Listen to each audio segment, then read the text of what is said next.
name is Michael Aizbad. And what's up? I'm Shao the King. We're here to do just somewhat of a vlog, just to kind of document our filmmaking process and some of the projects that we've done and some of the projects that we will be doing. First off, we might be talking about today would be like what, Grimsy? Grimsy, our little short was a 5-minute film. Yeah, it was about 5 minutes.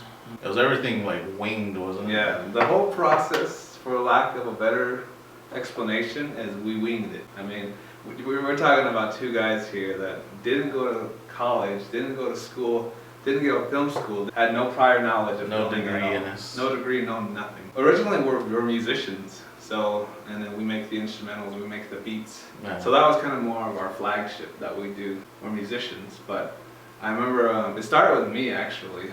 I was here at work and I was bored, and I remember there's an iPad app called the Action Movie FX, and you could shoot little, I'm pretty sure you've seen it, it's the ones that you could film something and you could shoot a rocket at it and it explodes. And I was looking through some of the effects and I found one that was like an alien demon kind of creature busting out of a wall. So I went into our studio here at the office and I filmed the wall, and it jumped out of the wall, and I was like, wow, that's pretty cool. So I started just by myself, just here at work. I just was by myself. I had my iPad, and I started shooting just something, a little small short film, just like a little 1 minute, not even 1 minute, little story. I tried to tell a story of a guy getting killed by this creature that jumps out of the wall. And I remember I had it halfway done, and then Sheldon shows up. And then I was kind of self-conscious about it. I was like, I want to do this little short film, and I'm not too sure if you'll like it, and I was really self-conscious about it. And then I remember he jumped on board right away, and he brought the Canon that we're shooting with right now. Yeah, I remember I just came in and you was like showing me what you got done, and it was pretty interesting. And then that's when we got the shot of Prairie Ranch, but that time it was like really cold. It was snowing out. And we had to work with the iPad out there. Yeah. And like what we got the audio, like you press record and we got the audio from everybody talking. Yeah, the Foley. Yeah, I got the Foley of everybody talking, and then I had to like literally hold my breath as Michael like walked out to that scene where he comes out of the Prairie Ranch. He comes out and I'm like. After that was the other scene that we had to get with showing Prairie Ranch logo, and I remember I had to hold my breath for that one. You know, iPads, you don't have that much of a sturdiness to them. And even inside of the ranch, it was kind of a busy day, I'd say. So like, here's two guys, just random guys, and there's a guy sitting there talking on the phone, and there's a guy filming him with an iPad. Waiting for our burgers to show. Yeah, waiting for our burgers. We ate during the filming. Yeah, we always like to say that the budget for this film was the cost of 2 burgers. That's the only time we spent money. That's the only money we really spent on it. And then like after that we started getting scenes of you coming in with the vehicle, which is my brother's van, and it's been used in like what, 2 movies so far. Yeah. And this time I remember when I was working with the stabilizer, I really wanted to use it, and it was the first time using it. And like when Michael drove in with the van, I saw my reflection the first time, and I was like, oh wait, that's another thing in cinematography. You gotta watch out for reflections and shadows. So I remember I had Michael pull up again, and then this time I angled it a different way so I don't cast any shadows or any kind of reflection. And then like some of the parts where like I had him roll down the window so I could get a zoom in on his hands and put everything out of focus in the background so his hands were in focus, just the little cutaways. And then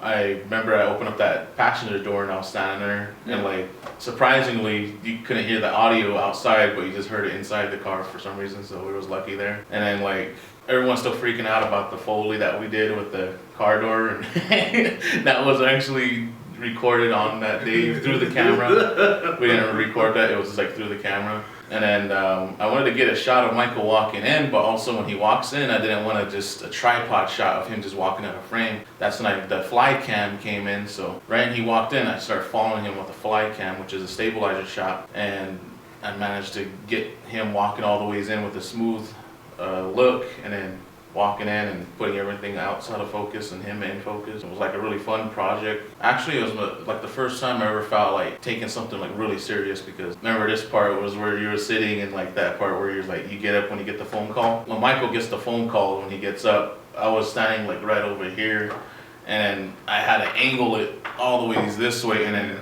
just kind of wing it like, okay, I think he's in frame. I'll press record. So I press record. Michael gets up. walks, I watch it over right there, and I was like, yes, I got it. Everything's like out of focus in the background, but Michael's in focus. So you see that in Grimsy. Yeah, mind you, like I've said before, we had no experience with filming. No experience at all. Maybe, well, no, we had just one experience. We shot a little short film, I'm pretty sure it will never be released, called Dinosaur Park Pandemonium. It's a horrible movie. And it's a terrible, yeah. But I mean, it was more of our friend Eric doing all the directing and the cinematography work. So like, this Grimsy was kind of our first take. Even me, whenever I was here alone and I started filming before Sheldon got here. I had to, decide where the camera went. And at that point, I was kind of, like I said, winging it, because like, I'm not a cinematographer or anything, or I was a director of photography. Yeah, cinematography, like, even though I have experience with it, researched about everything, like, even I don't even consider myself a cinematographer. Yeah. So I just wing it. Yeah, that's one thing you have to realize, like, whenever you're filming something, you have to figure where the camera is going to be, where it's going to sit. Yeah. It has to be like some unique shots, like looking down through a pipe and you see someone walking by, or putting a camera high on top of a vehicle just to get like an over the head shot, or a bird's eye view, or the God's eye view, whatever they call it. So there's angles that I know about, work with, but some of them I can't pull off yet because I don't have the proper equipment, like the jib crane and all. And we'll be getting that pretty soon, like hopefully soon, because we got some money coming in and stuff. But other than that, like, Grimsy was pretty much really fun to work on. We got it all done within one day, and then like, the reason why it took so long to be released is because like what Michael had to like work and everything. Yeah, I had a lot of work. He had to like live videos that they record, like council meetings and stuff. Yeah. But as soon as that was all out of the way, after work hours, then he started editing Grimsy. We released it, but then we didn't put it on YouTube right away. We released it to the public at a blue building in Kyle. It was called, was it Cloud Horse Institute or something? Yeah. Yeah, we released it there on DVD. Well, Michael put it on a DVD, and then they had us get up on stage, and then we had to talk about it. People really enjoyed it. They loved it, and they were expecting, the credit sequence too. Like, how's the intro gonna look? Is it just gonna have text popping up like this, and that's it? Cuts to film, or is it just gonna be on tripod throughout the whole thing, just turning here and there? Yeah. And then like I remember hearing everybody's reaction, like when we started playing it, like they were just like amazed, because the credit sequence at the beginning, everything going in like a dolly shot, and then the words are coming out at you almost like a 3D image. The title Grimsy comes in and whatever, and that was all winged too. I remember I winged it with the lights off and put the homemade dolly on a PVC pipe, and I was like, okay, I'm just gonna record this, I'm gonna wing it, start pushing it with a pole. And then like after I was like, okay, I think that looks good. Went to the other shot, that looks good, that looks good. Just did that, and then I edited it all together later on.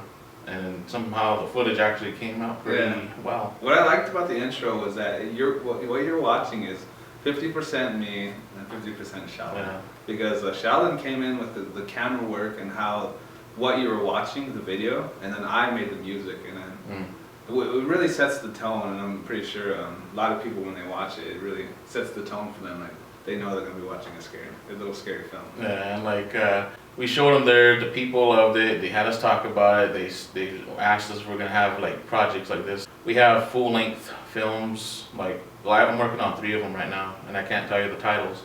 However, I will be showing the trailer to those. Other than that, we'll be working on short films and like a TV series of mine, like Those Weird Guys, by the way. So that we'll be shooting that episode like really soon, the very first episode, and it'll also be shown on KOLC TV, I believe.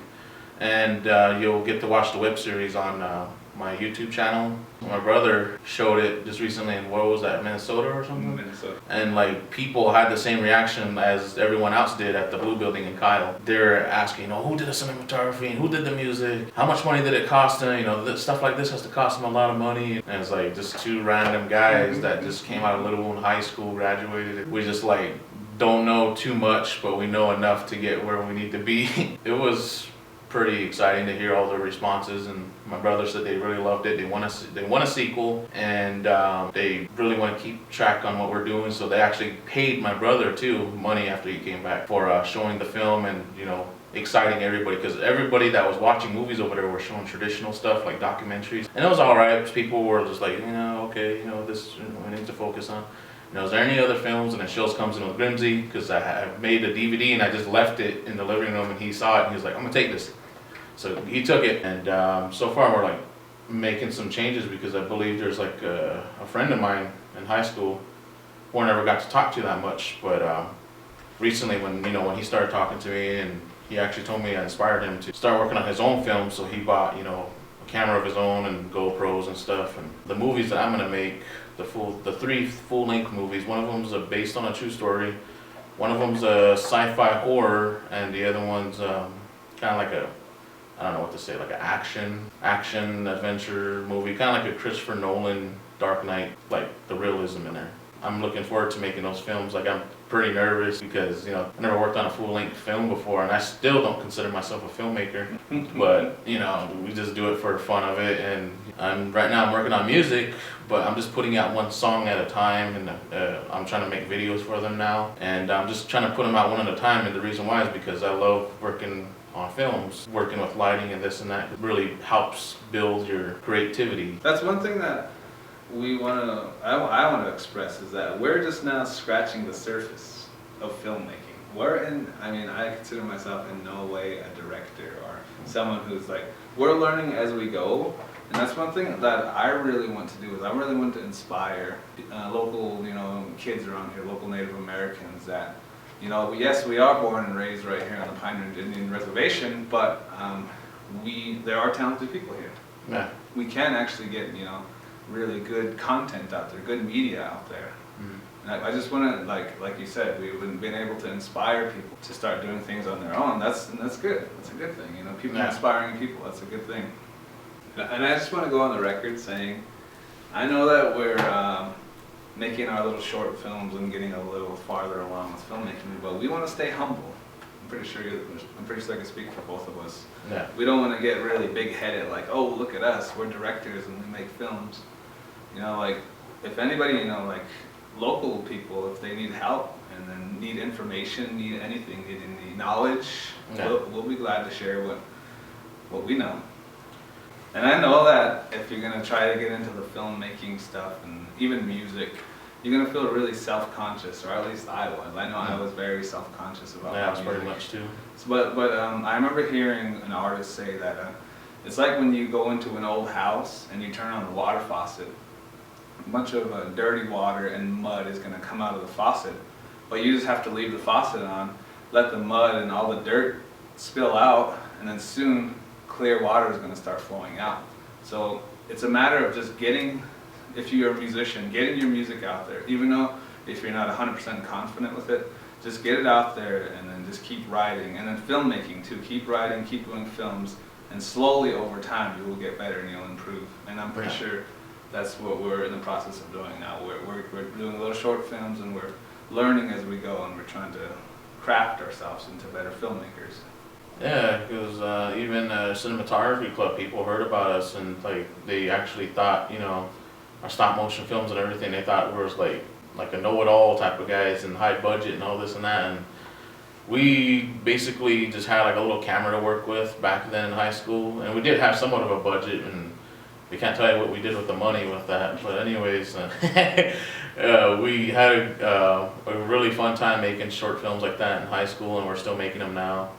And even that was about 5 years ago.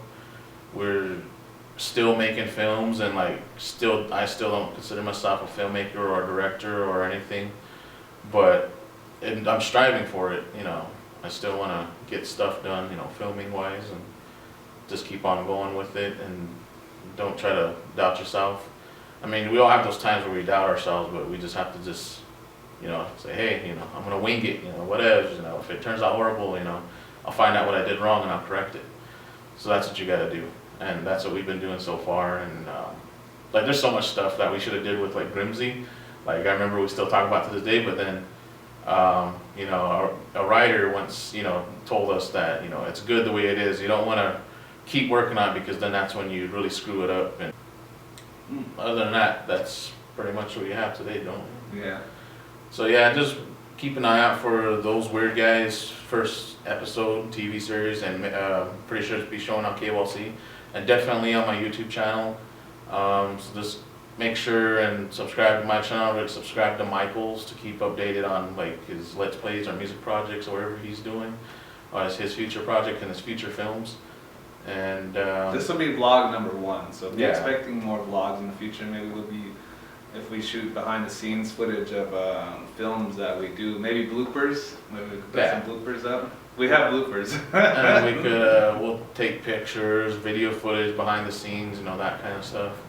And then if it's like really big film or if it's really secret, we won't release too much about it, but we'll just show some things that we're doing. But we'll do our best to try to give you a look into our filmmaking process, a little behind the scenes. Yeah. All right. So what we're reviewing we're looking at the bloopers of Yeah. the Freelance. I did a little rough cut of the bloopers during Freelance. Yeah. This is what you're gonna be seeing is the humor side of during the making of this film. Ready? Camera is rolling. Ready, set, go. I said go. Fucking serious, the fucking lens is on. Alright, got lens cap. Oh. Go. Go. This is me. Biggie was supposed to be there delivering the line. You got my notes?